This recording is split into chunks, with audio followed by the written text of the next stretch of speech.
Senhoras e senhores, eu sou Tadeu Rodrigues. Esse é o podcast literário Rabiscos. Obrigado a você que chega toda terça. Estamos aí juntos com um episódio novo. Peço sempre que quem curte, quem gosta do Rabiscos, que divulgue, que compartilhe nas redes. Ajuda a gente demais e fortalece o movimento da literatura contemporânea no Brasil. Bom, eu trago nesse episódio uma novidade.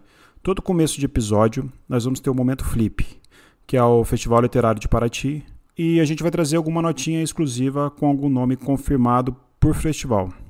A gente começa hoje com essa exclusiva falando da autora Júlia de Carvalho Hansen, que vai estar na Flip. É uma poeta que é astróloga. Ela tem os livros recentes dela Sendo Veneno ou Fruto e Romã. São livros que foram publicados pela editora Chão da Feira. A Júlia ela vem pesquisando por algum tempo a interação entre o conhecimento vegetal e a experiência poética, e a partir daí ela escreve, ela cria seus poemas, seus ensaios, ela dá palestras, dá conferências também sobre o assunto. O livro Seiva, Veneno, Fruto, ele fala basicamente da integração e da metamorfose entre consciência vegetal, humana e não humana. Muito diferente isso, interessante, eu conheço muito pouco, fiquei muito interessado mesmo. Um desses poemas que ela criou também estão no livro Vozes Vegetais, que saiu pela Ubu Editora. A Júlia é formada em letras pela USP, ela é mestre também em estudos portugueses pela Universidade de Lisboa, e ela então integra aí o time da Chão da Feira, que é uma editora independente composta por mulheres editoras. Fica aí o nosso registro do nosso Momento Flip.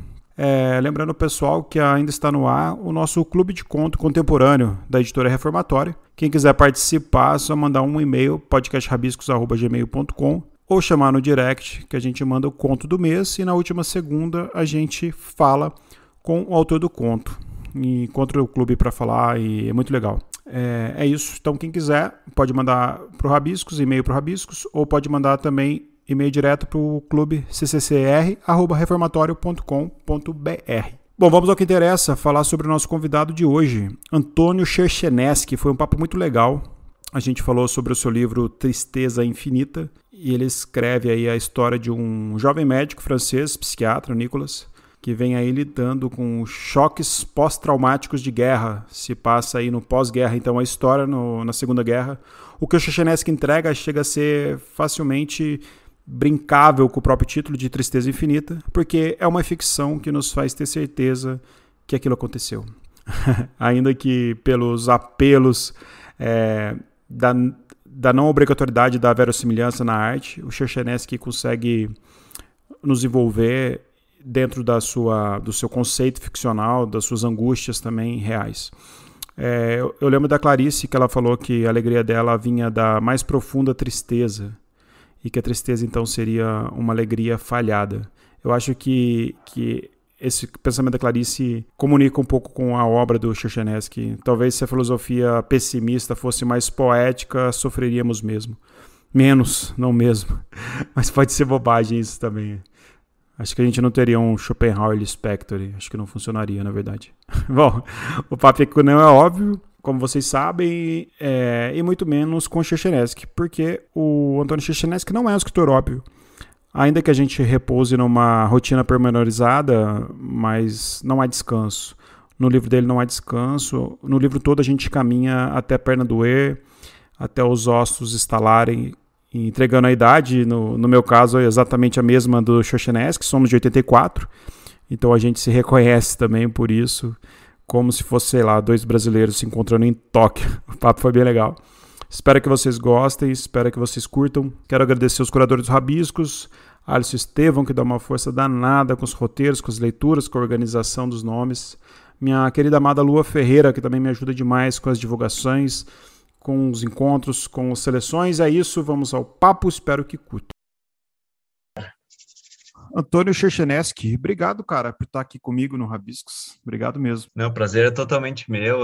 Sou um cara tão tagarela que você vai ter que me controlar, viu? Eu Então, gosto assim. vai ser uma alegria conversar com você. Às vezes eu bato papo aqui no podcast, tem pessoas que são muito tímidas, né?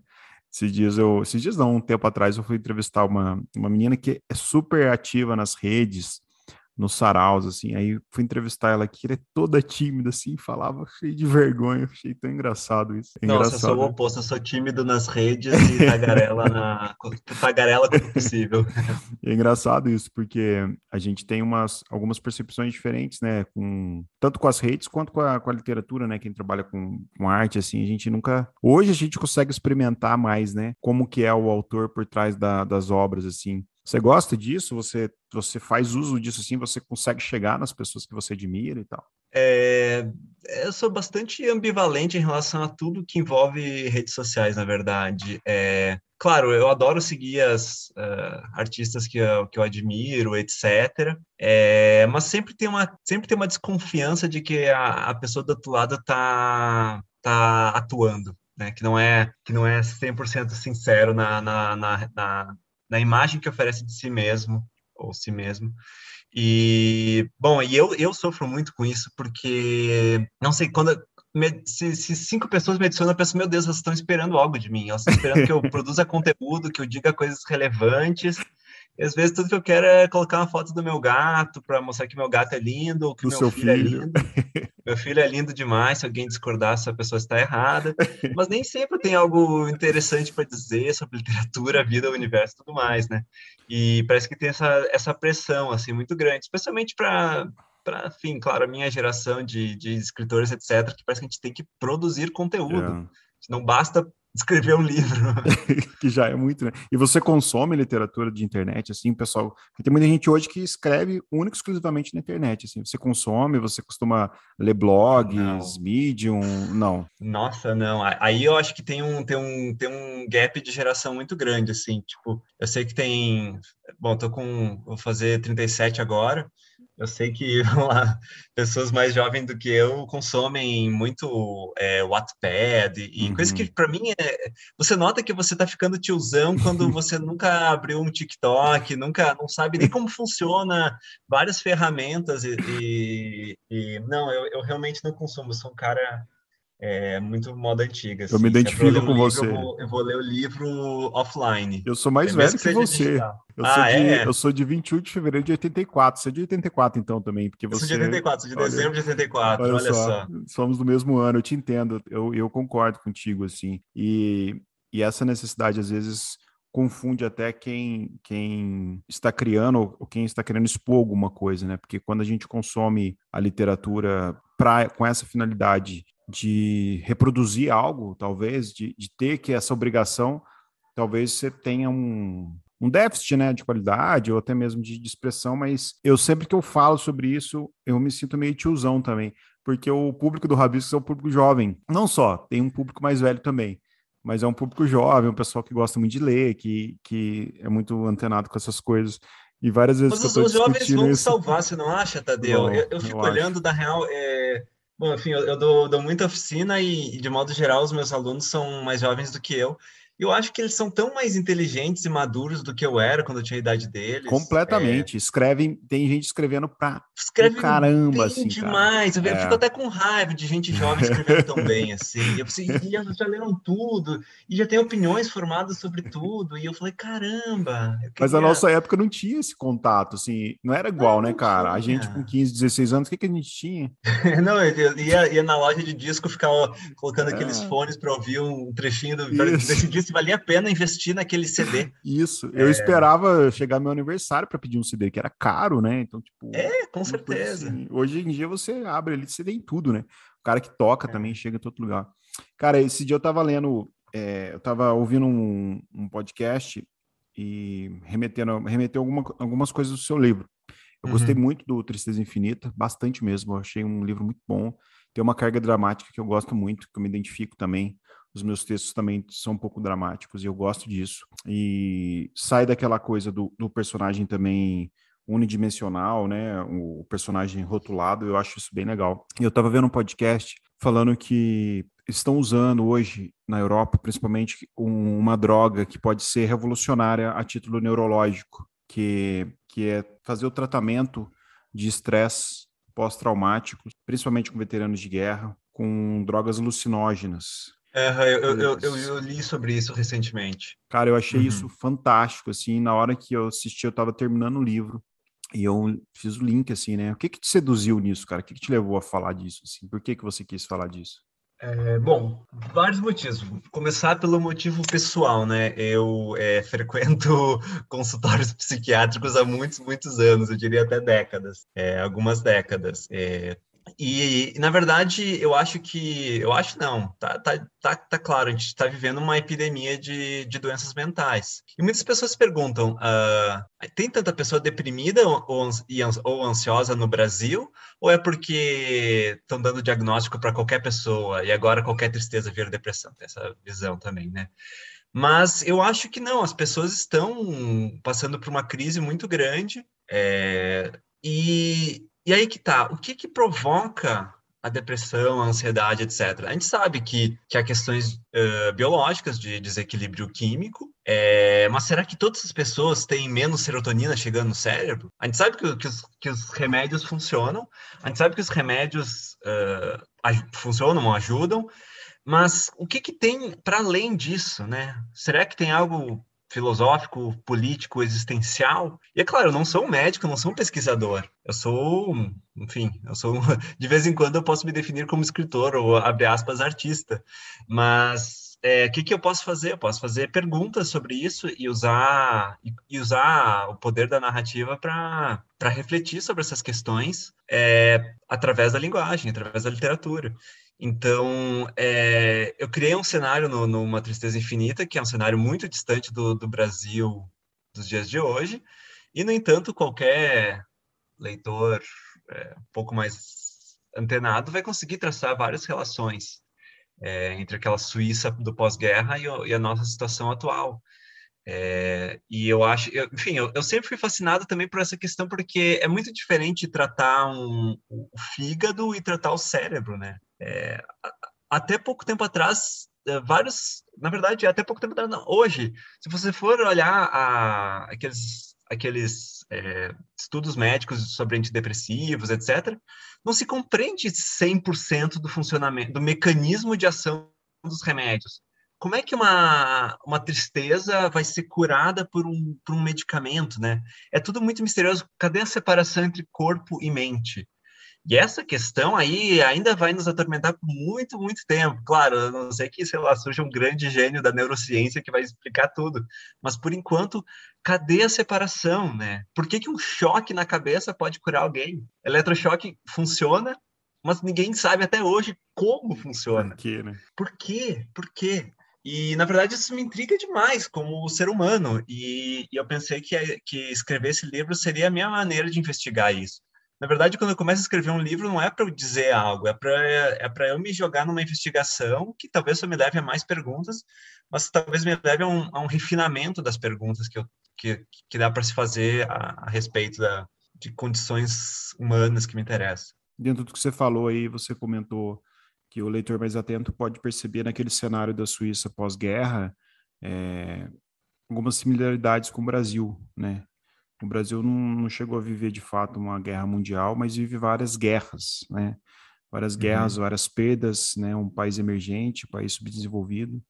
Estamos aí com casos e casos de fome, assim. Como que uhum. você analisa, você que escreveu o livro, como que você faz esse link e no que você faz esse link com o Brasil de hoje, com aquela Suíça pós-guerra e quais são as guerras nossas? Bom, eu pensei qual é o grande trauma da Europa? O grande trauma da Europa é o fato de que a Europa se dizia civilizada, avançada, humanista, enfim, é o berço da filosofia continental, etc. E uma grande maioria apoiou o regime nazista. E aí que tá, a gente não tá falando só de uma coisa da. É muito ruim quando você vai falar de Segunda Guerra, você concentrar todo o mal na Alemanha, na figura de Hitler. Não, a gente tem que pensar que tinha apoiadores na França que fecharam os nazistas entrar, tinha muitos apoiadores na Suíça, permaneceu neutra, mas quantos colaboracionistas estavam lá? E por toda parte, né? Na Espanha, a gente vai ter os fascistas espanhóis ali, paralelamente à Segunda Guerra. Na Itália, obviamente, o fascismo à moda de Mussolini. Então, a gente está vendo uma onda autoritária com aprovação popular maciça, né? E não preciso nem dizer, no Brasil a gente viveu um apoio maciço que persiste em grande parte, assim, um terço da população persiste. E a gente sempre se faz essa pergunta, mas será que tantos brasileiros, de fato, querem o que isso representa? Querem o que o bolsonarismo representa? E é que tá, Bolsonaro nunca escondeu. Ele nunca se fez de social-democrata, nunca disse, eu sou de direita, conservador, no sentido de que eu defendo. Não, ele sempre apareceu vendendo o que ele vende, que é tortura, é, racismo, homofobia, etc.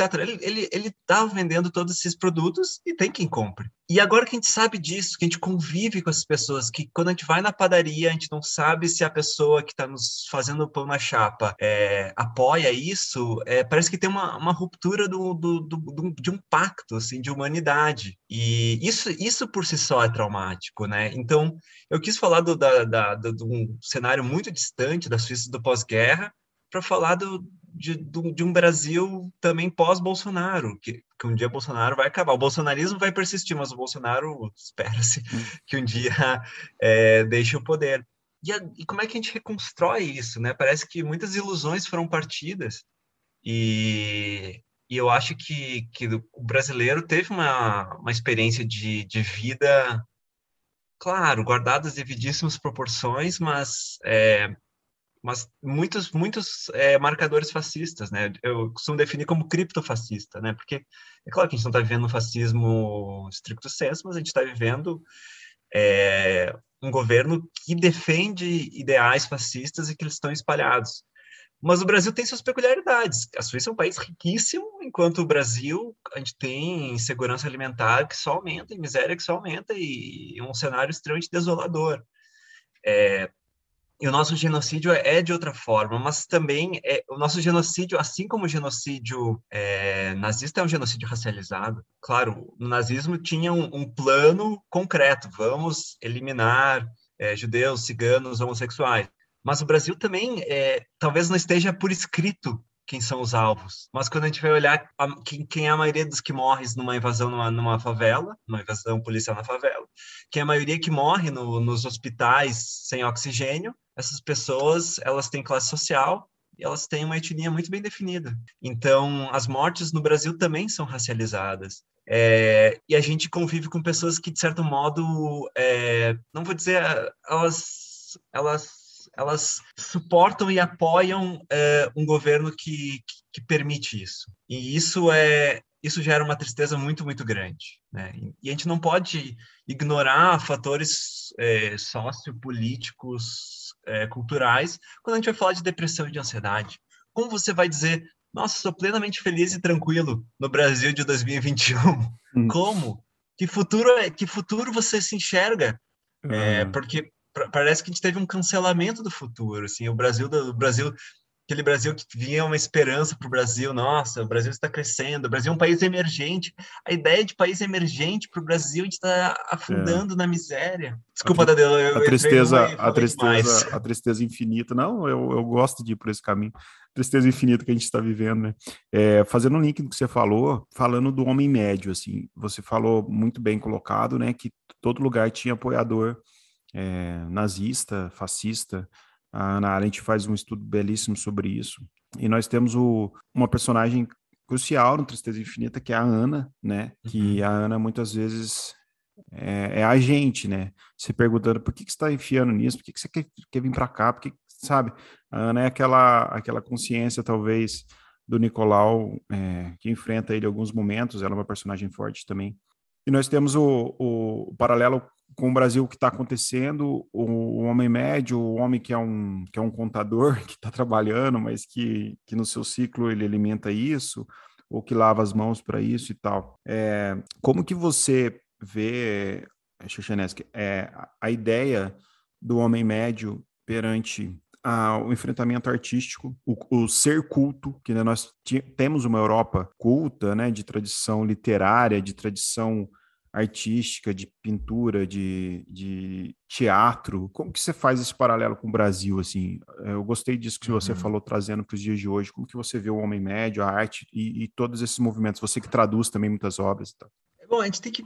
É uma questão bastante complexa, né? Porque às vezes a gente tem uma leitura muito superficial de que a cultura cura tudo, né? De que, não, uma pessoa culta não defende tais ideias. E quando a gente vê que não, houve grandes gênios da arte que são pessoas horríveis e que defenderam os piores regimes, enfim, sei lá, pensando, sei lá, alguns reacionários que todo mundo gosta, Fernando Pessoa, Borges, né?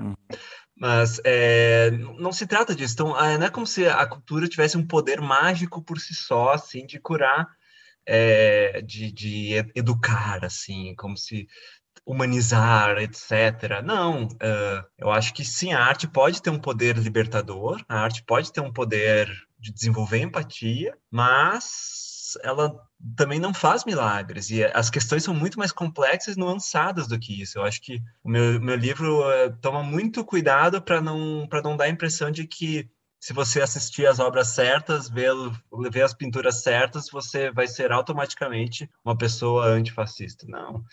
As questões são muito mais complexas do que isso. E também pessoas, às vezes, sem a menor educação formal, vão ser muito mais abertas e respeitosas do que um artista com uma ampla bagagem cultural.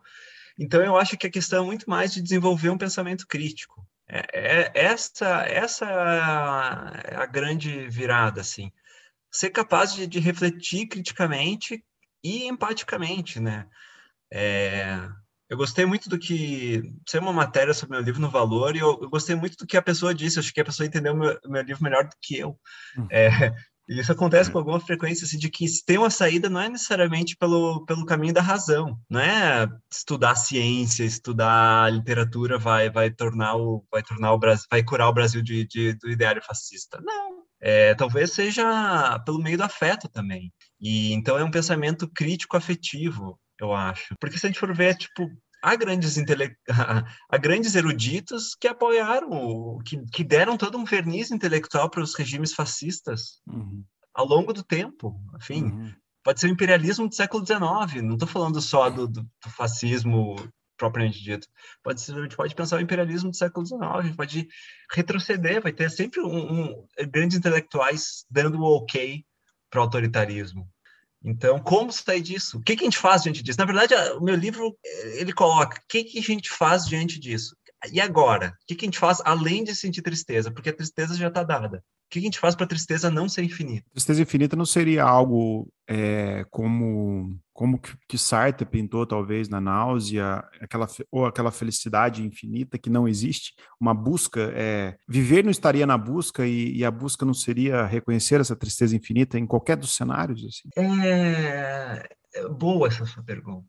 É boa essa sua pergunta. É uma pergunta de difícil resposta. Que também vai o Sartre e o seu comparsa, o Camus, justamente, vão falar, né, disso, né, você tem que pensar que Sísifo está feliz lá, rodando a pedrinha para cima do monte, sabendo que a vida não tem sentido. Sim e não. Claro, algum sentido a gente tem que criar, né? Nós somos seres humanos, e seres humanos, o que diferencia os seres humanos dos restos dos animais? Nós somos os únicos que estão desesperados tentando encontrar algum sentido para nossa vida, né? Os animais, claro, eles têm um desejo de preservação, querem continuar vivos, querem não sofrer dor, querem se alimentar, querem ser felizes. Não, o ser humano fica agonizando. Existe sentido para a vida, existe sentido em ficar trabalhando 12 horas por dia para pagar as contas e organizar a sociedade do jeito que a gente organiza. Claro, um dos caminhos é o desespero, né? Ainda mais o desespero de viver na nossa realidade atual, que parece que com tantas catástrofes acontecendo e tantas catástrofes anunciadas, catástrofes climáticas, etc. Então, como construir um sentido? É muito engraçado, Tadeu, que a gente começou muito leve, tagarelando, de alguma maneira a gente descambou em assuntos muito, muito, Eu muito gosto sim, eu pesados. gosto sim. Mas para mim, assim, é muito curioso que para mim, se eu for escrever um livro para publicar, eu tenho que tratar dos assuntos mais pesados de todos, que são o que significa estar vivo, o que significa viver, o que significa morrer. Senão não sai de casa, senão não vale a pena escrever um livro. Claro, meu livro, não estou dizendo que meu livro é maravilhoso, etc. Estou dizendo só que eu tento encarar os grandes assuntos de alguma maneira. E que é isso que faz valer a pena, eu acho, escrever, ou pintar, ou tocar música, ou qualquer outra coisa. Você acha que tem sido uma Entendo uma preocupação digressão geral e isso? fugir dessa pergunta. Oi, desculpa. Não, não, tranquilo. Até abro um parênteses aqui. Você acha que tem sido uma preocupação geral isso de quem produz arte no Brasil, a literatura em especial, quando você encontra com outros escritores, outras escritoras, vocês conversam sobre isso também, ou sobre essas problemáticas, colocando a literatura como algo funcional, como algo que tenha um papel, uma causa importante, assim? Acho que linka as duas respostas suas, assim. Não, é difícil falar em termos mais gerais. Muito escritor só quer ganhar um prêmio mesmo, ganhar e, e tá lá pela vaidade, etc. Óbvio.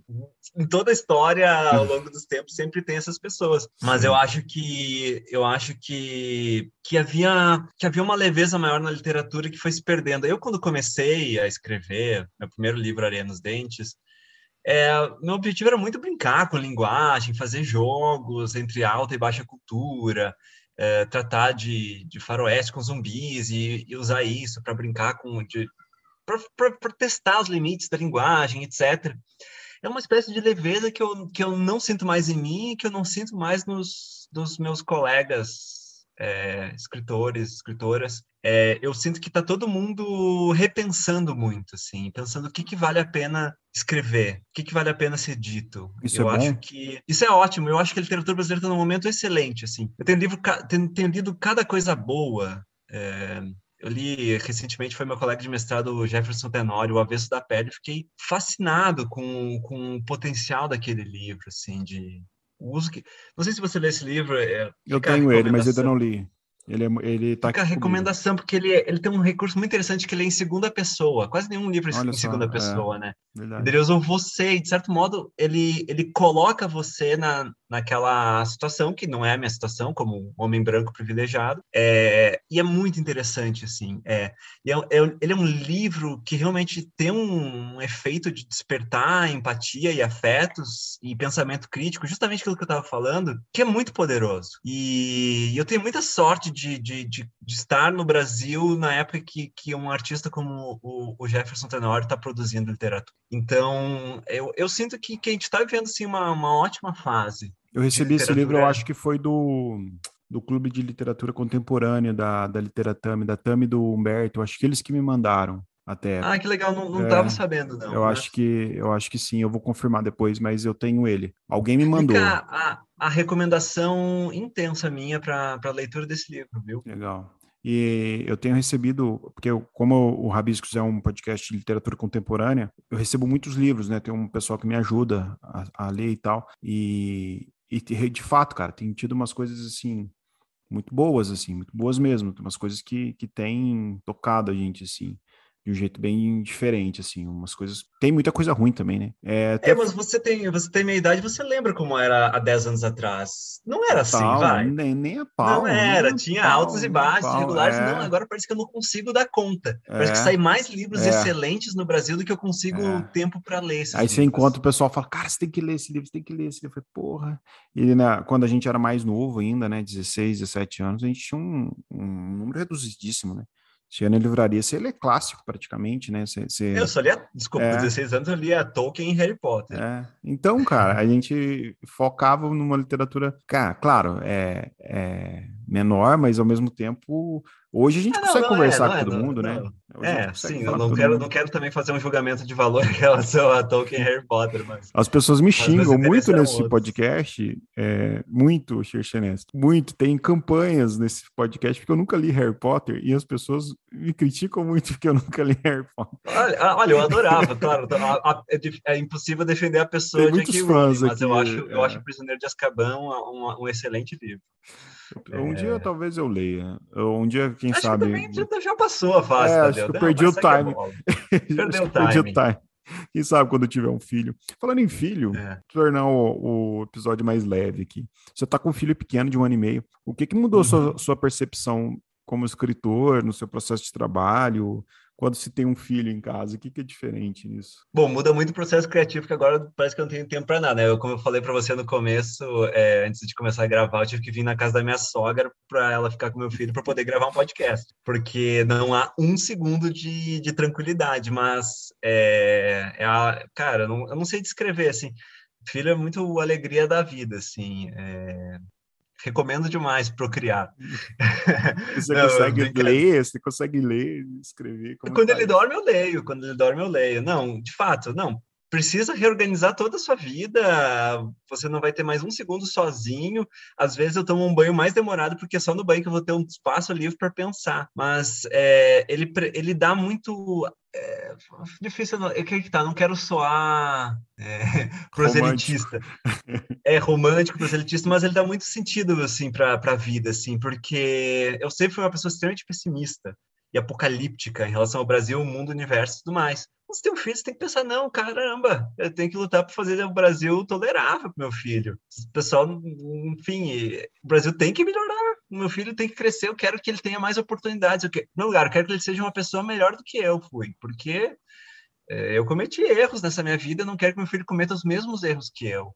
Então, um filho força você a repensar muitas coisas sobre o seu passado, seu presente e seu futuro. E eu sou muito do time que as pessoas têm que procriar, porque enfim, o bolsonarista tudo tem 3, 4 filhos, gente. Daí A o disputa nosso fica lado também difícil. tem que ter mais filhos, senão quando chegar as eleições de Tô 2038, sei lá, fudido. o Eduardo Bolsonaro vai concorrer a presidente. Não, a gente precisa também, a nossa equipe também É, precisa procriar. Então fica aí a sugestão, Tadeu. fica a dica aí. Fica a dica. Cara, você também é tradutor, né? Eu acho isso bem bacana, assim. Quero te fazer uma pergunta bem direta por conta disso, assim. Você sendo tradutor, o que que te influencia quando você lê uma obra estrangeira? Evidentemente, quando você está trabalhando nela para tradução, ou quando você não está trabalhando nela para tradução, lendo no original, assim. E emendando a pergunta, eu queria que você falasse um pouco da tradução do História Prodigiosa, que é um livro que eu gosto muito também. Pois é, quase ninguém fala do História Prodigiosa do Joe Casares. Eu sou fãzão dele. Esse livro, sabe que eu acho que longe de ser minha melhor tradução, eu tive muita dificuldade, eu achei muito difícil. Eu comecei respondendo para o final. Eu gostei bastante dele, da sua tradução. Bom, eu não li o original, Pois mas é, não, claro, é que cotejando eu acho que hoje eu poderia fazer melhor. Sabe que é o problema de traduzir, Tadeu? O problema é o hum, seguinte, as traduções que eu fiz há 10 anos atrás, hoje eu faria melhor, porque a gente vai entendi. melhorando. Acho Eu que sou um tudo, né? tradutor melhor em 2021 do que eu era em 2011. E assim como sou um escritor melhor em 2021 do que era em 2000, isso como eu sou um Uhum. ser humano melhor hoje em dia do Uhum. que eu era há 10 anos atrás. Eu espero. Mas, nossa, é que tá, esse livro tem boas partes. Quando tem um conto que se passa na Argentina, eles falam na linguagem das ruas de Buenos Aires, que se chama o lunfardo. Uhum. Quando se passa no Chile, eles usam gírias chilenas.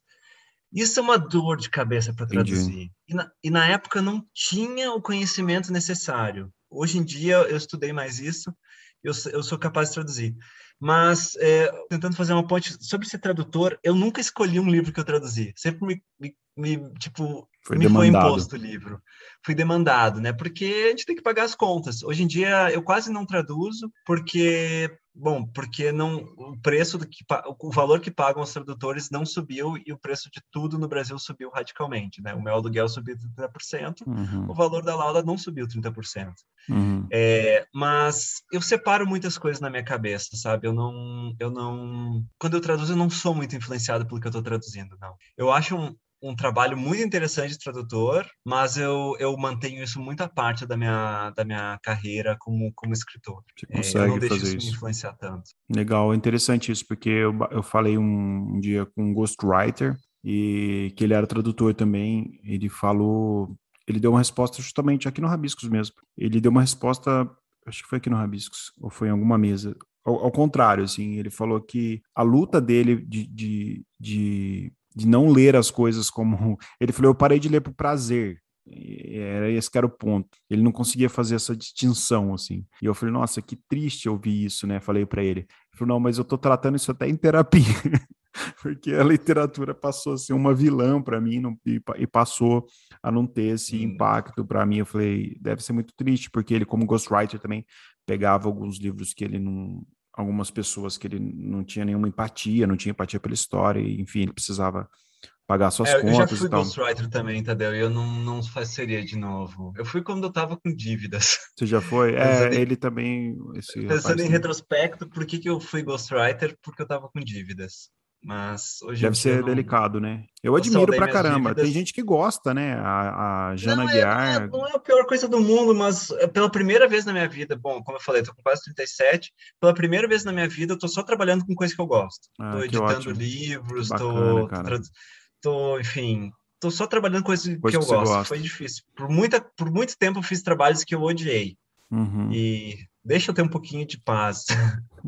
Eu tenho amigos ghostwriters que gostam até quero fazer até uma divulgação aqui para quem gosta disso ou quer entender um pouco, tem um gabinetesecreto.com.br, uma querida amiga também, só de procurar lá, que eu sempre acho essa história. Eu já fiz acho que 2 episódios sobre ghostwriter, que eu acho muito curioso, porque eu não conseguiria ser. E eu acho que talvez até essa minha amiga sempre fala, às vezes muitos escritores não conseguiriam ser por vaidade, alguma coisa. Eu falei, eu não sei, mas para mim me incomoda um pouco. Eu não sei, eu não tenho uma resposta o porquê, assim, mas é uma coisa que foge muito de mim, assim, de verdade. Ô, Xerxanés, que você tá numa editora grande, né? Lançou pela Companhia das Letras. A gente já Uhum, falou um pouco de tanta gente que tá produzindo legal, né? Que tá escrevendo bem. E eu trago aqui no Rabiscos muito escritor independente também. uhum. Como que você acha que essas grandes editoras observam o mercado independente? E como que você vê o futuro do mercado editorial no Brasil, assim, com essas ascensões todas que estão tendo? É bom, vale lembrar, eu comecei 100% independente, né? Eu fundei minha própria editora para lançar meu primeiro romance, em 2008. 2007 eu fundei a editora, em 2008 esse é meu primeiro Sim. romance de forma totalmente A independente, editora existe ainda? pago, se chama Não Editora, ela existe ainda, eu só não sou mais editor, né? Ela faz Tá, alguns séculos. tá. Mas aí que tá, eu sei, eu conheço muito bem as agruras de colocar meu livro no porta-mala e de livraria em livraria vender meu livro. E eu era muito ruim nisso. Eu sou muito ruim me vendendo. Então, eu gosto muito do conforto de estar numa grande editora, de que as pessoas se preocupam com essas questões por mim. Porque é chato se vender. Uhum, Mas ao mesmo tempo, eu tenho muito apreço, né? E eu trabalho editando livros numa editora pequena, que é a DBA Literatura. uhum, Então, eu acho que mudou muito o cenário em 10 anos, né? Como é que era a minha divulgação? Orkut. uhum. Tinha que criar uma comunidade do A Orkut, página do falava dos meus livro, livros nas comunidades do Orkut. Hoje em dia mudou tanto, tanto, tanto. Faz poucos anos isso, mas mudou radicalmente. E aí que tá, hoje em dia é comum, às vezes, de um autor estrear numa grande editora. Ou então aí as editoras grandes, na verdade, elas esperam as editoras independentes publicar e ver o que faz sucesso, né? Por exemplo, eu vi que uma das últimas pessoas que foram entrevistadas aqui no Rabisco foi a Aline Bey. Ela fez um mega sucesso, vendeu zilhões de livros é, de que o forma peso do pássaro independente. morto. E a Companhia das Letras foi lá e, claro, e foi atrás. Isso, na verdade, é extremamente comum. Uhum, Extremamente comum. E o meu caso foi assim, porque o meu livro, como eu falei, eu publiquei totalmente independente, mas saíram resenhas favoráveis uhum, e o livro foi esgotou sua bem. tiragem de 800 exemplares, o que, É, para mim, naquela época foi lindo. nossa, Claro, daí a Roku comprou os direitos do meu livro seguinte. E isso e assim acontece em foi. 2008, acontece em 2021. E vai continuar acontecendo, porque as editoras independentes têm esse esforço de. As editoras independentes arriscam muito mais do que as editoras grandes. Essa é a principal diferença. As Uhum. editoras independentes podem se arriscar. E as editoras grandes ficam sentadas, às vezes, esperando ver o que dá certo. Porque Mas, ao investe mesmo uma tempo, tem grana, alguns né? casos que saem direto, assim, já em editora grande, que é bacana. Nesse exato instante eu não consigo lembrar, mas eu lembro de ver, tipo, autores estreando em editoras grandes, apostas, tipo, sei lá, o Giovanni Martins foi uma estreia na Verdade. Companhia das Letras, e foi uma estreia, foi uma aposta deles, e Que foi muito bom, né? então, casos que funcionam. É verdade. Tá, eu acho que as editoras grandes estão mais atentas, e ao mesmo tempo continuam esperando ver o que vai dar certo em editora independente. Ah, legal. Não, boa observação. Mais uma pergunta para a gente fechar. Quando você lê um livro ruim, você termina ele ou você vê que ele tá muito ruim e para. É claro que gente, eu não tenho tempo, eu quase não tenho tempo livre para ler por É livro prazer, né? bom. Eu vou ficar lendo livro ruim por quê? Por quê? Por quê? Sério, gente, a minha agenda é um Tetris. Mas eu lembrei do que você falou desse outro cara que diz que não lê mais por prazer. Bom, eu também, boa parte do que eu leio é por obrigação, para resenhar, para alguma revista, ou para ver se vale a pena editar o livro no Brasil, quando eu estou trabalhando como editor, às vezes para traduzir. Mas quando eu vou ler por prazer, nossa, às vezes seguindo também. E tem uma certa cobrança, não sei como é que. Bom, com você que tem um podcast, etc., você tem uma certa pressão para você acompanhar de perto o que está sendo lançado. E, de certa modo, eu também tenho uma pressão porque eu tenho opiniões. Tipo, por exemplo, eu não li Torturado. E acho que um dos motivos que todo mundo diz que é excelente, ótimo, que merece a leitura. O Itamar veio aqui no Rabisco falar sobre ele. Então, eu tenho certeza que é ótimo. Todo mundo que eu confio diz que é ótimo. Só que tem uma pressão tão grande para ler esse livro que eu fico adiando. Assim, espera passar o hype, eu vou ler depois. E daí, às vezes eu posso me dar o direito de ler umas coisas que é puro capricho meu, sei lá, eu gosto muito de romances que se passam na República Weimar. Isso interessa a 3 pessoas no Brasil. E olha lá. Vou ficar lendo livros obscuros que se situados na República Weimar e dane-se, sabe? Então, quando eu leio por prazer, eu gosto também de ir pro... Dane-se o que estão falando, dane-se o que está na mídia, eu vou ler só o que eu quero. Faz parte também. O que tem na sua estante aí hoje, que você está lendo? Eu estava lendo, acabou de ser lançada a biografia do Roland Barthes, que saiu pela 34. Legal. Eu adoro biografia, na verdade. Eu gosto também. Eu adoro, sabe o quê? Uma coisa meio maluca, Tadeu. Eu adoro biografia de grandes gênios e artistas, porque mostram que eles são seres humanos cheios de defeitos. Eu gosto disso também. Enfim, eu adoro aquelas que eu tô lendo 2 biografias. Eu tô lendo a do Roland Barthes no físico e no Kindle eu tô lendo a biografia do Sebald.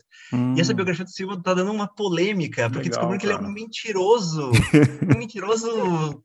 Aí que tá. Ele é o grande artista alemão do acerto de contas, do trauma da Alemanha. E daí você vai ver, todo mundo odeia ele, porque ele mentiu. Todo mundo que ele pegou de modelo para usar como personagem, e ele dizia nas entrevistas, não, é verdade, tudo isso aconteceu. Um mentiroso de marca maior. É um mentiroso de marca maior. Que curioso. E também, isso. Enfim, eu adoro, assim, tipo... Ou então pessoas que são simplesmente extremamente desagradáveis, assim. E pessoas que eu, de certo modo, continuo tendo muito carinho. Tipo, eu amo a Susan Sontag, talvez uma das intelectuais que eu mais amo. Mas na biografia você vê tanto ressentimento, você fica com raiva, maldade, né? Caralho. No começo você até empolga, né? Depois do metade em diante, você fala, nossa, que bosta isso. Mas eu acho que tudo bem, sabia? Eu acho que a gente não pode colocar nenhum artista, nenhum pedestal. Todo mundo comete erros. E eu acho que a gente tem que só tentar ser pessoas melhores, mas aceitar que às vezes as pessoas erram, até mesmo os grandes gênios como a Susan Sontag. Beleza. Cara, obrigado. Pô, que papo bom. Adorei. Pô, uma delícia, voou. hein? O tempo voa demais, cara. Voou. Eu sou tagarelo demais bom, também. Né? Eu também sou, junto nós dois. Tá... Cara, assim, Rabiscos, porta aberta pra você. Papo muito bom. Papo rendeu. Quando tiver projeto novo também aí, tô por aqui. E obrigado. Maravilha. Obrigado mesmo. Valeu, pessoal. Pessoal de casa, então, quinta-feira, Cabine do Filme com a Carol Pedrosa. E às terças eu continuo com os papos literários. Valeu a todos, bom dia, boa tarde e boa noite.